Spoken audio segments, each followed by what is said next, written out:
بسم اللہ الرحمن الرحیم۔ سورۃ الحشر مدنیہ۔ سورہ الحشر اس کی اب تک 10 آیات ہم پڑھ چکے ہیں۔ آج آیت نمبر 11 سے ہم پڑھیں گے۔ فرمایا الم تر الی الذین نافقوا یقولون لإخوانهم الذین کفروا من اہل الکتاب لئن اخرجتم لنخرجن معکم وَلَا نُطِيعُ فِيكُمْ أَحَدًا أَبَدًا وَإِن قُوتِلْتُمْ لَنَنصُرَنَّكُمْ وَاللَّهُ يَشْهَدُ إِنَّهُمْ لَكَاذِبُونَ۔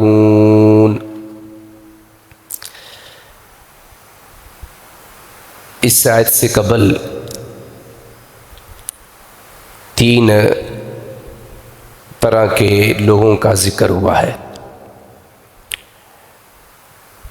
ایک مہاجرین کا، پھر انصار کا، اور تیسرا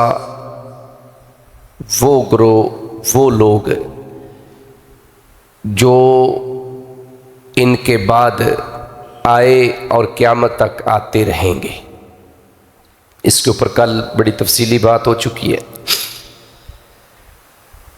اب اللہ ایک ایسے گروہ کا ذکر کر رہا ہے جو مدینہ میں موجود ہے لیکن منافق ہے، ان میں نفاق کی بیماری ہے۔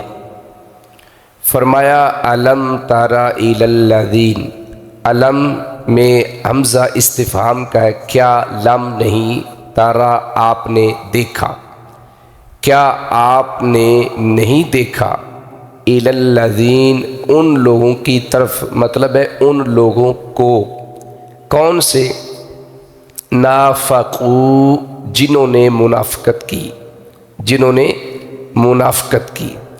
منافق اصل میں کون ہوتا ہے؟ منافق وہ ہوتا ہے کہ جس کے دل میں کچھ اور ہو، زبان پر کچھ اور ہو۔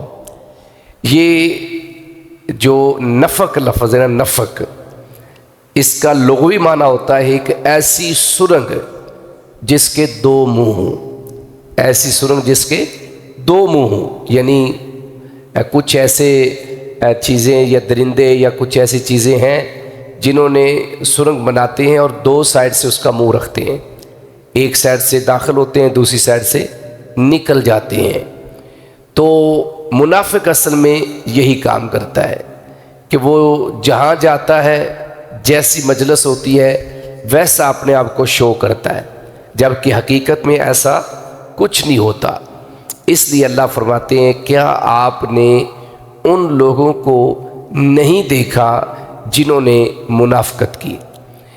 اب نفاق 2 طرح کا ہوتا ہے، ایک ہوتا ہے اعتقادی اور ایک ہوتا ہے عملی۔ اعتقادی نفاق یہ ہے کہ جو انسان دل سے اسلام کو قبول نہ کرے، زبان سے اقرار تو کرے جیسے منافقین مدینہ نے کیا، لیکن دل سے اسلام کو سچا نہ مانے، عقیدہ تن وہ منافق ہے۔ ایسا انسان ابدی جہنمی ہے اگر وہ واپس نہ پلٹے۔ دنیاوی زندگی میں اگر وہ واپس نہیں پلٹتا، وہ سچا پکا مخلص مومن نہیں بنتا، تو وہ ابدی جہنمی ہے۔ ایک منافق وہ ہے جو عملی ہے، جو ہمارے ہاں عام پائے جاتے ہیں، جیسے جھوٹ بولنا، گالم گلوچ کرنا، وعدوں کی خلاف ورزی کرنا، امانتوں میں خیانت کرنا، یہ ساری خصلتیں منافقوں کی ہیں۔ لیکن ایسے منافق، انہوں نے عقیدہ تن جو اسلام قبول کیا ہے وہ دل سے کیا ہے، لیکن بیماری وہ لگ گئی۔ تو گناہ گار یہ بھی ہیں، مجرم یہ بھی ہیں، یہ بھی کبیرہ گناہ کا ارتکاب کر رہے ہیں، لیکن ان کی سزا میں اور ان کی سزا میں فرق ہوگا۔ بہرحال یہاں پر جن منافقوں کا ذکر ہو رہا ہے وہ وہ منافق ہیں جو اعتقادی منافق ہیں۔ فرمایا کیا آپ نے ان لوگوں کو نہیں دیکھا جنہوں نے منافقت کی، یقولون وہ کہتے ہیں، لِإِخْوَانِهِمْ اپنے بھائیوں کے لیے، الذین وہ اپنے ان بھائیوں کے لیے، کفروا جنہوں نے کفر کیا، من سے اہل الکتاب اہل کتاب میں سے۔ اب یہ جو منافق ہیں، جو عبداللہ بن ابی اور اس کی ساری کیبنٹ تھی اور اس کی کمپنی تھی، یہ اوس اور خزرج قبیلہ سے تعلق رکھنے والے لوگ تھے، لیکن یہودی جو ہیں وہ ایک الگ تھے۔ تو یہاں پر اللہ تعالیٰ ان کو یہودیوں کا بھائی کہہ رہا ہے، تو اس کی وجہ یہ ہے کہ جیسے اسلام کی وجہ سے کوئی کسی بھی قبیلہ سے تعلق رکھتا ہو تو وہ مسلمان کا بھائی ہوتا ہے، کسی بھی اس کا ذات سے تعلق ہو، کسی بھی خاندان سے تعلق ہو، کسی بھی ملک سے تعلق ہو، تو المسلم اخو المسلم کے تحت۔ اسی طرح کافر وہ ہندو کی شکل میں ہوں، وہ یہودی کی شکل میں ہوں، عیسائی کی شکل میں ہوں، بدھ مت کی شکل میں ہوں، جس بھی شکل میں ہوں، تو کافر ہونے کی وجہ سے وہ ایک دوسرے کے بھائی ہیں، کافر ہونے کی وجہ سے وہ ایک دوسرے کے بھائی ہیں۔ تو اللہ تعالیٰ نے اس لیے ان منافقین کو یہودیوں کا بھائی کہا ہے۔ کیا آپ نے ان لوگوں کو نہیں دیکھا جنہوں نے منافقت کی، وہ اپنے ان بھائیوں سے کہتے ہیں، وہ اپنے ان بھائیوں سے کہتے ہیں جنہوں نے اہل کتاب میں سے کفر کیا، اہل کتاب میں سے کفر کیا۔ لَإِن لام کا معنی یقیناً اور ان کا معنی اگر، یقیناً اگر اخرجتم تمہیں نکالا گیا، یعنی بنو نذیر جو قبیلہ ہے، بنو نذیر جو قبیلہ ہے اس کو تو پہلے جلا وطن کر دیا گیا، اب اس کے بعد خیبر کے یہودی تھے، بنو قریظہ تھا، تو انہوں نے اندر کھاتے یعنی ان کو یہ باتیں کرنا شروع کر دیں ان یہودیوں کو کہ پچھلی دفعہ تو ہم سنبھل نہیں سکے یا ہمیں سمجھ نہیں آئی، لیکن اس بار اگر مسلمانوں نے تمہیں نکالا تو مدینہ میں ہم بھی نہیں رہیں گے، یعنی گویا کہ ان کو شے دے رہے ہیں کہ ہم تمہارے ساتھ ہیں۔ یہ منافقین جو مدینہ میں موجود تھے ان کی بات ہو رہی ہے۔ فرمایا کہ لَإِنْ أُخْرِجْتُمْ یقیناً اگر تمہیں نکالا گیا، یعنی یہودیوں سے کہہ رہے ہیں، بنو قریظہ قبیلے سے کہہ رہے ہیں، تو کیا کریں گے؟ لَنَخْرُجَنْ یقیناً ہم ضرور بضرور نکلیں گے، مَعَكُمْ تمہارے ساتھ۔ اگر تمہیں جلا وطن کیا گیا نا تو پھر مدینے میں ہم نے بھی نہیں رہنا، ہم بھی تمہارے ساتھ ہی جائیں گے، جہاں تم ذلیل ہوگے ہم بھی وہیں ہوں گے۔ فرمایا کہ لَنَخْرُجَنْ یقیناً، لام کا معنی یقیناً، یقیناً ضرور بضرور ہم نکلیں گے، معکم تمہارے ساتھ، یقیناً ضرور بضرور ہم بھی تمہارے ساتھ نکلیں گے۔ وَلَا نُطِيعُ اور ہم بات نہیں مانیں گے، اطاعت نہیں کریں گے، فیکم تمہارے بارے میں، احدن کسی ایک کی، ابدا کبھی بھی، اور ہم تمہارے بارے میں کبھی کسی کی بات نہیں مانیں گے۔ کیا مطلب ہے کہ اگر تمہاری مخالفت میں کوئی بات کرے گا اور ہمیں یہ کہے، کیونکہ بظاہر تو یہ مسلمان تھے نا، یہ منافقین کیا تھے؟ بظاہر مسلمان تھے، اب مسلمان ہونے کی وجہ سے نبی علیہ الصلوۃ والسلام کی اطاعت ان پر کیا تھی؟ لازم تھی۔ تو جب بنو قریظہ قبیلے سے جہاد ہونا تھا، جنگ ہونی تھی، تو ڈیفینیٹلی حکم سب کو ہونا تھا، جیسے بدر کے لیے ہوا، احد کے لیے ہوا، وہ الگ بات ہے کہ یہ واپس پلٹ آئے۔ تو انہوں نے ان کو یقین دہانی کرائی، یعنی یہودیوں کو، کہ ان کیس اگر ہمیں تمہارے ساتھ لڑنے کے لیے کہا جائے، یعنی مسلمانوں کے امیر پیارے پیغمبر علیہ الصلوۃ والسلام ہمیں حکم دے، یا مسلمانوں میں سے کوئی اور ہمیں کہے کہ چلو بھئی تم بھی ہمارے ساتھ، تو چونکہ معاملہ تمہارا ہے اور ہم تمہارے ساتھی ہیں، ہم کبھی بھی تمہارے بارے میں ان کی بات نہیں مانیں گے۔ مسلمان کا تو یہ کام ہے کہ اطیعوا اللہ واطیعوا الرسول ہے، اس کے اوپر تو لازم ہے کہ اللہ اور اللہ کے رسول کی بات ماننی ہے، لیکن یہ یہودیوں کو یقین دہانی کروا رہے ہیں کہ ہم کبھی بھی تمہارے بارے میں کسی کی بات نہیں مانیں گے. تو اصل میں اشارہ یہ کر رہے ہیں وَلَا نُطِيعُ فِيكُمْ أَحَدًا أَبَدًا، اور ہم تمہارے بارے میں کبھی کسی کی بات نہیں مانیں گے. وَإِن قُوتِلْتُمْ، اور اگر تمہارے ساتھ جنگ کی گئی، اور اگر تمہارے ساتھ جنگ کی گئی یا تم سے جنگ کی گئی، یعنی مسلمان تم سے لڑنے کے لیے آئے، تمہارے ساتھ لڑنے کا انہوں نے ارادہ اور عزم کیا، اور اگر تمہارے ساتھ یا تم سے جنگ کی گئی، لڑائی کرنے کا مطلب جنگ کی گئی، لَنَنْصُرَنَّكُمْ، یقیناً ہم ضرور بضرور تمہاری مدد کریں گے. اگر تمہیں نکالا گیا تو ہم بھی تمہارے ساتھ نکلیں گے، یعنی ہم بھی یہاں مدینہ چھوڑ دیں گے، اور تمہارے بارے میں ہم کبھی کسی کی بات نہیں مانیں گے. اور تیسری بات کیا ہے، اگر تمہارے ساتھ مسلمان لڑے تو ہمارا ساتھ مسلمانوں کے ساتھ نہیں ہوگا، ہمارا تعاون ان کے ساتھ نہیں ہوگا، بلکہ ہم ضرور تمہاری مدد کریں گے. یہ دعویٰ کیا منافقین مدینہ نے. اس پر اللہ فرماتے ہیں واللہ، اور اللہ یشہد، گواہی دیتا ہے. اللہ کیا کرتے ہیں؟ گواہی دیتے ہیں. انہم، یقیناً وہ، یا بے شک وہ، لکاذبون، یقیناً وہ جھوٹے ہیں. یعنی اصل میں یہ منافق وہ لوگ ہیں جیسے یہ کفار مکہ کو خطوط لکھا کرتے کہ آپ لڑنے کے لیے آئیں، تیاری کر کے آئیں، ہم پوری سپورٹ کریں گے، لیکن جب لڑائی شروع ہوتی تو سائڈ پر ہو جاتے.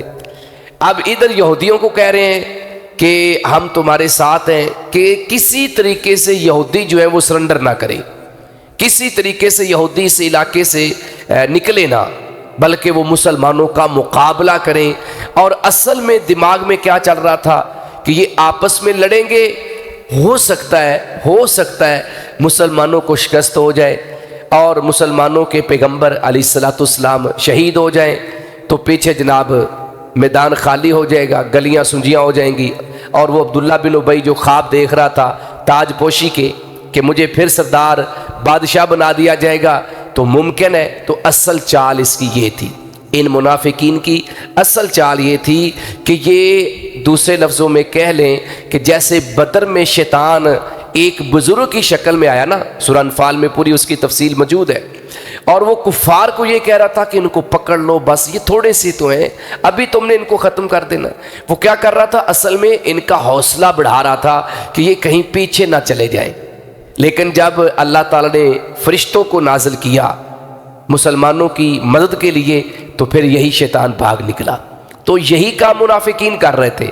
اصل میں وہ اندر اپنے عزائم اور مقاصد کو لے کے چل رہے تھے کہ ہو سکتا ہے کسی طریقے سے ہمارا راستہ صاف ہو جائے اور ہم موجے کرنا شروع کر دیں. اس لیے وہ یہودیوں کو کہہ لو کہ ایک بیک کے اوپر جا کے وہ پشت پناہی کر رہے تھے کہ یہ ہمت نہ ہارے، حوصلہ نہ ہارے، اور کسی طریقے سے یہ مسلمانوں سے ٹکرا جائے. تو اللہ تعالیٰ نے کہا کہ میں، یعنی اللہ، وہ اللہ گواہی دیتا ہے، مطلب ہے کہ میں اس بات کی گارنٹی دیتا ہوں یہ ہو ہی نہیں سکتا. جب موقع آئے گا نا، بنو نذیر قبیلہ کو بھی تو ان کے سامنے جلا وطن کیا گیا، کیا کر لیا تھا، اور پھر تاریخ گواہ ہے. چلو اس وقت تک تو ابھی بنو قریظہ کا بندوبست نہیں ہوا، لیکن اس صورت کے نازل ہونے کے بعد اب اگر ہم جب اس صورت کو پڑھ رہے ہیں تو بنو قریظہ کی ہسٹری کو پڑھ لیں کہ بنو قریظہ جو خیبر میں آباد تھے، ان کے ساتھ جنگ بھی ہوئی. پھر حتیٰ کہ ان کے جتنے مرد بالغ مرد تھے سب کو قتل کیا گیا، ان کی عورتوں کو لونڈیاں بنا لیا گیا، اور ان کی جائیدادیں مسلمانوں کے پاس مال غنیمت کے طور پہ آ گئیں. تو ان منافقوں نے کیا کیا؟ ان کے ساتھ نکل گئے تھے، یعنی جو بچے کچھ یہودی تھے وہ خیبر چھوڑ کے بھاگ گئے. تو کیا مدینے کے یہ منافقین جو یہ باتیں کر رہے تھے یہ نکلے؟ نہیں نکلے. کیا ان کی مدد کے لیے پہنچے؟ نہیں پہنچے. یعنی کہ یہ ہے اصل میں منافقت، کہ ادھر جاتے ہیں تو ہم تمہارے ساتھ ہیں، ادھر جاتے ہیں تو ہم تمہارے ساتھ ہیں، لیکن حقیقت یہ ہے کہ وہ خود چاہتے ہیں کہ بھائی وہ جس طرح ایک وہ چمگادڑ کے بارے میں ہے کہ وہ جانوروں کے اندر ایک الیکشن ہو رہا ہے کہ بادشاہ کسی کو چنا جائے، تو وہ دیکھتا کہ پرندوں والی سائڈ اگر بھاری پڑ رہی ہے تو وہ کیونکہ اڑ بھی سکتا ہے چمگادڑ، تو بھاگتا بھاگتا ان کے پاس کہ میں تمہارے ساتھ ہوں۔ ذہن میں یہ تھا کہ ہو سکتا ہے یہ مجھے بادشاہ چن لے، اور جب وہ دیکھتا کہ جانور جو بچے دیتے ہیں دودھ پلانے والے ہیں ان کی طرف، تو چونکہ یہ بچے انڈے نہیں دیتا بچے دیتا ہے اور دودھ پلاتا ہے چمگادڑ جو ہوتا ہے، تو یہ ان کی طرف ہو جاتا۔ لیکن جب وہ الیکشن ہو گئے سارا کچھ ہو گیا تو انہوں نے اس کو کک ماری کہ چلو بھائی تمہارا یہاں کوئی کام نہیں ہے۔ تو یہی کام منافقین کر رہے تھے، اور آج بھی کئی خاندانوں کے اندر ایسے بدبخت ہوتے ہیں جو خاندانوں میں لڑائیاں پیدا کرتے ہیں اور جھگڑا پیدا کرتے ہیں۔ فرمایا واللہ یشہد انہم لکاذبون، اور اللہ گواہی دیتا ہے بے شک وہ یقیناً جھوٹے ہیں۔ لئن اخرجوا، یقیناً اگر تمہیں نکالا گیا، انہیں نکالا گیا، یعنی اللہ تعالیٰ فرما رہے ہیں کہ ان کے جھوٹ کی اصل اللہ وجہ بتا رہے ہیں۔ یقیناً اگر ان کو نکالا گیا، یعنی یہودیوں کو، اہل کتاب کو، لا یخرجون، وہ نہیں نکلیں گے۔ کون؟ منافقین، معہم، ان کے ساتھ۔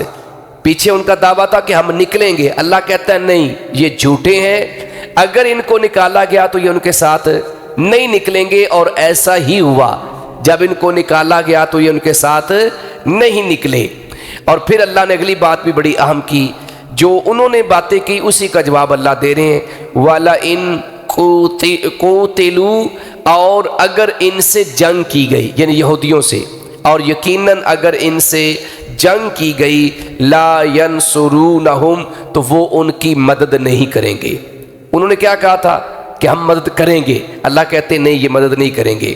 پھر فرمایا وَلَئِن نَصَرُوا، اور یقیناً اگر انہوں نے مدد کی، ہم ان کی، یعنی بالفرض، یہ فرض کیا گیا ہے، بالفرض اگر انہوں نے ان کی مدد کی یعنی یہودیوں کی، تو کیا ہوگا؟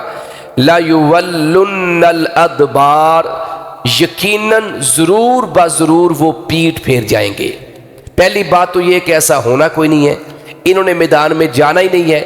فرض کر لیں کہ اگر یہ میدان میں لڑنے کے لیے چلے بھی گئے تو یہ پیٹ پھیر کر بھاگ جائیں گے، وہاں ٹھہریں گے نہیں، وہاں رکیں گے نہیں۔ ثم لا ينصرون، پھر ان کی مدد نہیں کی جائے گی، پھر ان کی مدد نہیں کی جائے گی، یعنی یہ خود اپنی جان بچانے کے لیے بھاگ رہے ہوں گے۔ لَأَنْتُمْ، یقیناً تم، اشد، زیادہ سخت ہو، رہبہ کہتے ہیں روب کو، خوف کو، یقیناً تم خوف میں زیادہ سخت ہو، فی صدورہم، ان کے سینوں میں، من اللہ، اللہ سے، یقیناً تم ان کے سینوں میں، ان کے دلوں میں، خوف میں اللہ سے زیادہ سخت ہو۔ یہ مطلب نہیں ہے کہ اللہ کا خوف اس لیے کیونکہ اللہ پر ان کا وہ ایمان ہی نہیں تھا۔ تو مسلمانوں کی قوت کو بڑھانا، اصل میں اللہ اشارہ کر رہا ہے کہ جب تمہیں قوت ملے گی، جیسے بنو نذیر قبیلے کو تم نے نکالا، اور جب تم خیبر میں پہنچو گے، بنو قریظہ کو قتل کرو گے، ان کو مار بھگاؤ گے، جو بچے کچے نکل جائیں گے، تو اس وقت کیا ہوگا؟ ان کے دلوں میں تمہارا خوف بیٹھ جائے گا، اور آئندہ یہ ایسی حرکتیں بھی نہیں کریں گے۔ منافق تو رہیں گے لیکن تھوڑا سا سنبھل جائیں گے۔ اس لیے اللہ نے فرمایا یقیناً تم ان کے دلوں میں یا ان کے سینوں میں اللہ سے زیادہ سخت خوف میں ہوگے، یا تمہارا خوف ان کے سینوں میں اللہ سے زیادہ سخت ہوگا۔ ذالک بانہم، یہ اس لیے کہ یقیناً وہ یا بے شک وہ، قوم، ایسے لوگ ہیں، لا یفقہون، جو نہیں سمجھتے۔ یہ اس لیے کہ بے شک وہ ایسے لوگ ہیں جو نہیں سمجھتے، یعنی یہ بات کو سمجھنے کی کوشش، حقیقت کو سمجھنے کی کوشش نہیں کرتے۔ تو یہاں پر آگے مزید بھی باتیں ہیں لیکن وہ انشاءاللہ کل کے درس میں۔ تو اللہ تعالیٰ نے منافقین کا ذکر کیا ہے اور منافقین کی چالوں کا ذکر کیا ہے، اور بتایا واضح طور پہ کہ منافق اصل میں کرتا کیا ہے۔ تو اللہ تبارک و تعالیٰ نے ایک چوتھے گروہ کا یہاں پہ ذکر کیا ہے۔ اس سے پہلے 3 مختلف طرح کے لوگوں کا ذکر کر کے جو سچے مومن تھے، پکے مومن تھے، جن میں مہاجرین، انصار اور پھر ان کے پیچھے چلنے والے، بعد میں آنے والے قیامت تک کے مومن مسلمان، ان کا ذکر کیا، ان کی شان کو بیان کیا، اور یہاں پر ان کی بری خصلتوں کا ذکر کیا۔ اللہ سے دعا ہے کہ اللہ میں کتاب و سنت کی سمجھ نصیب فرمائے اور کتاب و سنت پر عمل کی توفیق عطا فرمائے۔ وما علی الشاہ الا البلاغ المبین۔